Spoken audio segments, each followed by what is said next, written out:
and I seen that Sweet Betty's in Leroy closed down, and they did an article on them in like the Batavia Daily News that was like, what did it say? They closed. They're closing because of problems with staffing issues in the kitchen, and I'm like, okay, all right. I've been hearing that a lot, and the problem, some of the problem, what it is with me is I feel like it's being put on the people, right? It's like we are the people, and you saying you can't get nobody to work, and nobody's criticizing the business, saying, "Hey, what did you do? What did you do to make it um make somebody want to come work there? What did you do to maximize your business, right?" And so like I just went creeping. I'm like, I threw in the comments on there like, "Hey, uh I've never even heard of it." Because I never even heard of it out there. And so I went to the Facebook page, right? And I stalked the Facebook page. And now every day. They posted every day, damn near. But they would just post the menu. They would post the menu of what they had, and that was it, right? So I did some real creeping, like some real creeping, right? And I went all the way down to when they first opened they Facebook, and it was like March 2020. And I'm like, well, that was the height of the pandemic. Like that was when they first started the page. So I'm thinking like, okay, maybe business plans were going on like right before the pandemic hit and whatever the case was, but it was March 2020, like the last of March, and they opened their Facebook page then. And so I'm going up and I see they opened for business August 3rd, 2020. So they opened in the height of the pandemic, a business. And it's like, so there was definitely money set aside for different businesses that had opened up during COVID. So I'm like, I know they got money for that. Um Plus they took a gamble opening up a business during the height of the pandemic. Like I just that right there, that was a gamble itself. But then I'm looking at them when they first opened, and I'm like, okay, they were killing it on Facebook. Like they probably were sharing pictures of their food, and it was getting like 6 shares, 9 shares, or more. They were killing it. Like their food looked great. They had good ideas for their food. It was awesome. And then all of a sudden it fell off. And they just started writing things for like a few months. Hey, this is today's special. They were writing it out in a post. They did that for a few months. Then it went to just posting the menu for like a year, and then maybe like a plate every now and then. And I'm like, well, this is one of the reasons why you fell off. I mean, one of the reasons. There's a plenty more reasons why this place fell off. But right there, the importance of social media is what I've been preaching and what I'm going to keep preaching, because y'all going to see it happen right in front of y'all eyes. You have to be able to compete. And to be able to compete, you have to be on social media. That this is where everybody's attention is. So you have to be on there if you're in business. Not talking about somebody who's sitting back consuming. You should limit your time when you're consuming on social media. But if you're a creator or if you're a business person, you need to be on social media pushing your business as much as you can. I mean, it's damn near the same as a commercial. Like, wouldn't you like to have a commercial for for your business on TV, like being seen in front of millions of people? Like, that's how you got to look at it. You have to look at the social media platforms as something like that, to where you're going to be promoting your business to the fullest. And somebody has to critique these small businesses. You know what I'm saying? And this is myself included. When I say this stuff, I put myself in the same categories. I have to critique my business at the same time. You know what I'm saying? I got competition coming in now, so I'm like, oh, we got to get some fire under our ass. I got to start doing some shit. I got to make sure I'm posting. I got to make sure I'm coming up with some fresh new content. Um, we got to make sure we're on top of our game, because we have competition, and it doesn't come. Sometimes it doesn't come down to just skill. Like, you can have enough skill, but sometimes when people are in front of you, man, and it's that out of sight, out of mind thing. I stopped my Facebook for like a few months back, like it was a few years ago. It was before the pandemic, but I definitely seen the decline in clients. You know what I mean? And I've been cutting hair around here forever. You know what I'm saying? And social media is free. Yeah, I mean, you can even pay for your advertisement though. That's the thing. You can even get on here and say, "Hey, I can boost the post for $5." And that they're going to make sure that that post sees at least 900 people or whatever, or it reaches 900 people. Not that they're going to I guess click on it or whatever the case is, but that's a lot for $5. I mean, imagine what you did with a nice budget, you know? And the thing is with the small businesses, this is the problem, right? Is a difference between some small businesses and others. Now, my barbershop is the small business. There are different, I guess, levels to it. There When you have a diner in the food in the restaurant industry, that's a little more. You have to be on, you have competition with the rest of every big corp and everything else. You have competition that way, so you have to make sure that you're putting your best foot forward. And I don't see that happening a lot. A lot of people, they I think they come up, they have a good idea. And what it is too, it's social media saying you can do whatever you want, work for yourself, you can do it, blah blah blah. And it's true to a certain point, but a lot of people don't put the work in first. They're just like, well, I have a good idea, I can get a loan to do it, and why not do it? And it doesn't work like that. I mean, I'm not saying it is with these people out in Leroy, the Sweet Betties. I'm not saying that's the case, but most small businesses, what we're seeing now, all these people trying to get into business, it's just people saying, "Yeah, I can do it," but they know nothing else behind what they do. Like when I first had my first barbershop, that's how it was for me. I mean, yeah, I learned the hard way. You know what I mean? Like I learned the hard way, and I didn't have any competition. That's where I was okay at that time. Like there was no competition. I was the first barbershop of this kind out here. So, and then it's even been like that for a while too. There's a few more now, but back then I knew nothing about business. I just knew how to cut hair, right? And I could have been way better off by now if I knew more about business then. But a lot of these places are coming in with competition, and they know maybe how to cook, and they know they got some good ideas, but do you know how to run a business? You know what I'm saying? Like, do you understand what it takes to run a business, especially the restaurant? Like that's a whole nother level. People come into the restaurant business and they'll they have budgets set aside for advertising and marketing and things like that. I mean, it's not a joke.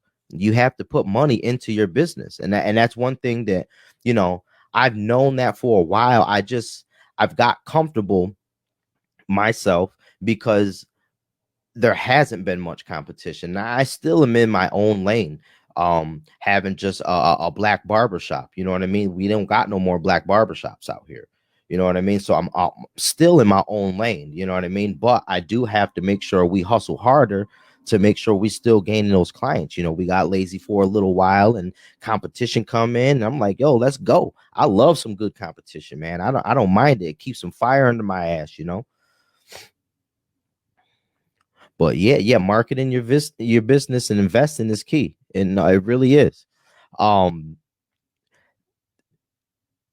I feel like that's definitely like a part that we got to start like looking at a little bit right now. When you have a business, like it's not just the part, like even I had to like think of other ways of how to market the barbershop. Like people just don't want to sit there and look at a haircut all the time. Like I can throw one up every now and then, everybody be like, all right, that's dope. But like if I was to post a haircut every day, like people would just kind of be like looking over a little bit, like on Facebook. Instagram is different.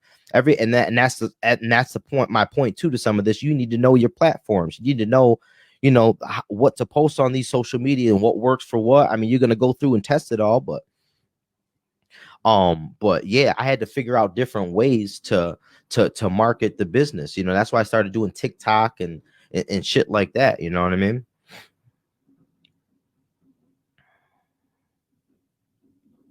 Yeah. So the nowadays, if you have a TikTok, if you don't have a TikTok and you're in business, you're just so slacking. you're just so slacking. You're just gonna be behind. If you selling food, especially like food and stuff like that, to where somebody they'll want to come to you and just get it, like, you know what I mean, like especially like my haircuts and stuff too, like I'm working on some content that I'm going to start doing for like barbershop TikToks and all that. Maybe not like skits too much, you know. I'll keep a skit here and there, but definitely more of just like showing the cuts and me cutting some hair and just doing some of the services, because that's going to bring the clients to you. And it's not just about just saying, hey, stop down to Royals Barbershop. No, I want to connect to you and show you the process, and yo, check how I do this and fading them up, and you can see how I clean my clippers, and you can see how I that's how you're supposed to do it. And then people are like, oh shit, yeah, I want to go mess with them. Like that's how it goes. When you're in food, when you're doing food, you should be showing, instead of taking a picture of the damn whatever it is, the cheeseburger, whatever it is, show how you made it. You know what I'm saying? Show the process of it so they can get connected to it and be like, oh, okay, yeah, that looked good at the end. And then they're gonna be like, yeah, I want to go there. That's how you do it. And these places, man, there've been little corner stores just jumping off, man, from just showing how they made a sandwich, and people are showing up to these corner stores, lines out the door. They've got a little business, lines out the door because of a TikTok. You know what I mean? And you can reach a lot of people. You know what I mean? And uh, I think my highest viewed video is like 95,000 right now. Like that little old me, you know, just talking some shit on about some foo-foo. You know what I mean? Some dumb shit, but it drew an engagement. It got people to watch, and that's my highest video. Now, if I was selling something, like say if I was like if I had some like a food thing or something like that, and I was selling something, you know how many people would be like, "Yo, where are you at in that area?" Oh, okay, they're gonna come shop. I mean, so I just you got to be more active if you want to compete nowadays. I mean, Mr. Beast is the biggest YouTuber. I think he has like 200 million subscribers or something like that. Maybe even over by now, but he's like the biggest YouTuber, right? And he just launched like the highest selling like chocolate bar. He opened a cheeseburger restaurant. What cheeseburger restaurant? He opened a burger joint pretty much, and had 100,000 people there like the first day, and ran out of food and was giving the people $100 bills. I'm like, yo, this he's a social media influence. He built it from the bottom. I mean, that's different, but it's just that's where things are going. You know, I seen something to say that all the traditional brands in like another 30 years are just going to be out.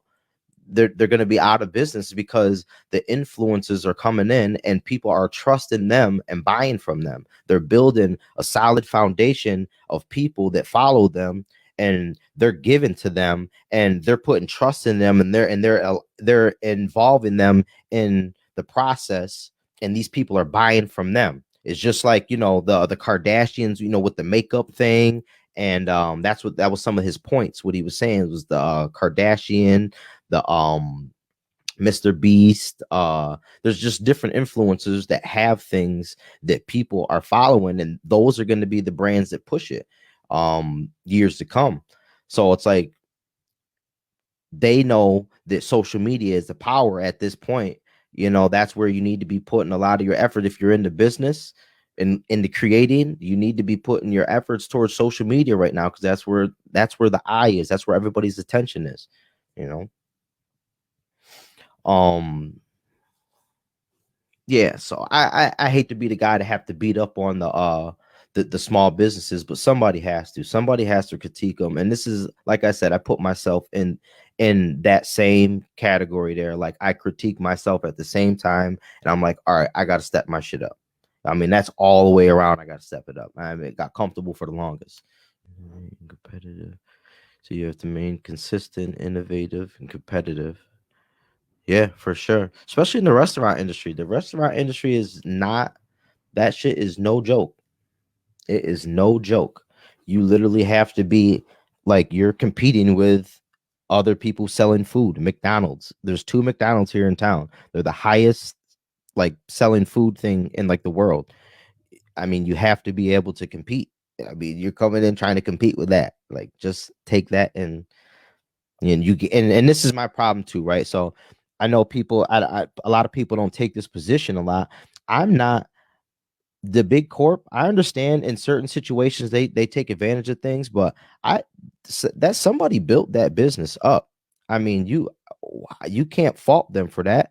I mean, yeah, there were some people that were, brought into money and just, yeah, decided to open up something and whatever the case is. But then there's some of those businesses that were built from the ground up, and it's like, how do you, if that was me, if I was to build something from the ground up, right, and it turned into a multi-billion dollar whatever, I'm it's still me. Like, it's you can't just be like, oh, big corp and da da da da. No, man, they have it. This is America, where money talks. If you got the money, you got to put it up, and when you put that money up, you taking a risk.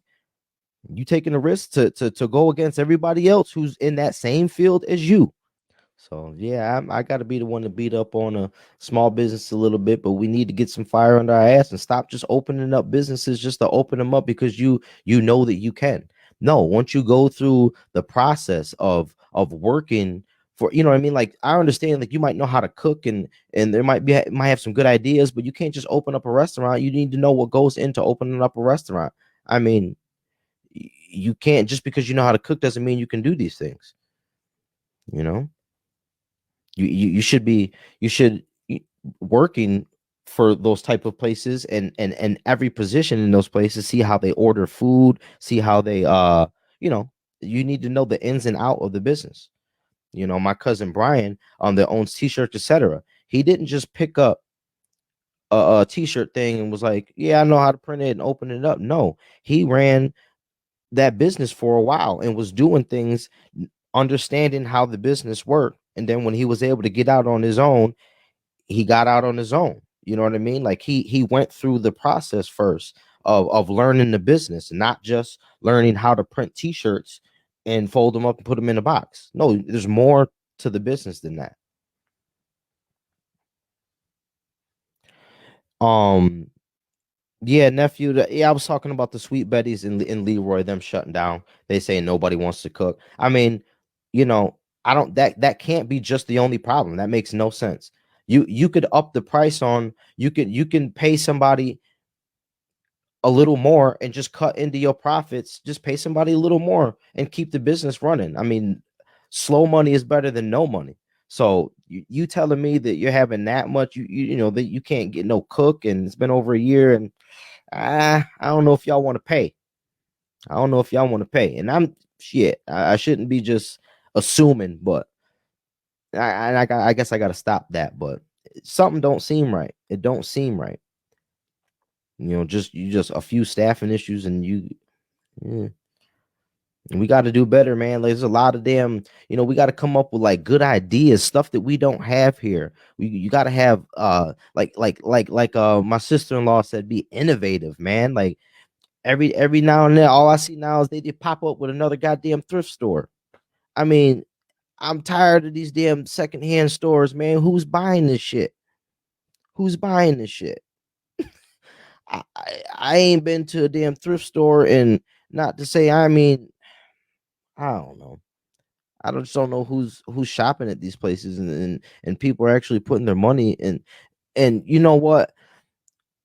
I see that one girl doing real good, and then there's my boy Chuck. They move some bulk shit. That's different. Like, they actually do it in a little bulk, and some of these little stores I be seeing is a little different. I ain't trying to, knock nobody's stuff, man. And I don't want to be doing that. Just This is just what I'm seeing with my eyes. It's just a lot of thrift stores, secondhand shit. I just don't know. I don't know what's going on. Y'all getting some weird ideas.